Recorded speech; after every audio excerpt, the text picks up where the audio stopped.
नमस्कार, मैं हूं शिवम तनेजा और आप देख रहे हैं मीडिया हलचल। उत्तर प्रदेश में अगले साल चुनावी त्योहार है। भारत में कहा जाता है त्योहार लोगों को गम, आपसी द्वेष भुलाकर नज़दीक लाने का बहाना होते हैं। और बात अगर चुनावी त्योहार की हो तो फिर जिधर फायदा है दुश्मन भी दोस्त है। यूपी में चुनाव है, सत्ता में बीजेपी है जो अपनी सत्ता बरकरार रखने में जी जान लगाने की कोशिश करेगी। तो वहीं सत्ता खो चुकी समाजवादी पार्टी बीजेपी को मात देने के लिए अभी से तैयारियों में जुट गई है। अब बचती है तो सिर्फ यूपी की सीएम रह चुकी मायावती। उनकी पार्टी में फिर से यूपी की कुर्सी पाने का दम दिखाई नहीं दे रहा है, यानी उन्हें किसी सहारे की जरूरत है। तो क्या मायावती बीजेपी से हाथ मिलाएंगी?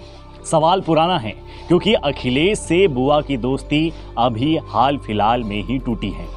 राजनीति में हर प्रश्न जायज है, यहाँ कुछ भी हो सकता है।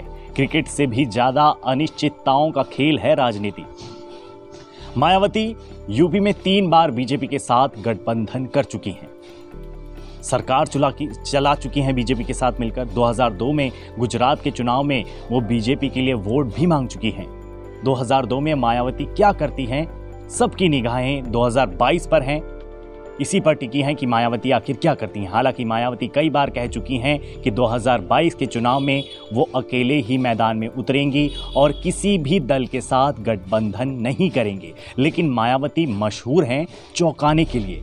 वो मायावती हैं, वो कुछ भी कर सकती हैं और उन्होंने कई बार करके भी दिखाया है।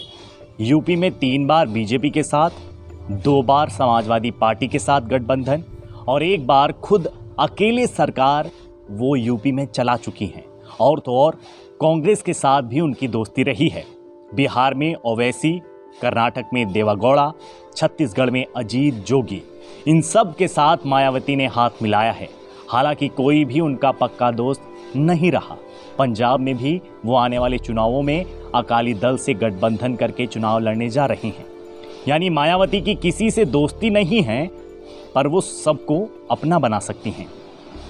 लेकिन यूपी में मायावती काफी समय से बीजेपी की खिलाफत नहीं कर रही हैं, जिससे ये सवाल उठ रहा है कि कहीं अंदर खाने कोई खिचड़ी तो नहीं पक रही है।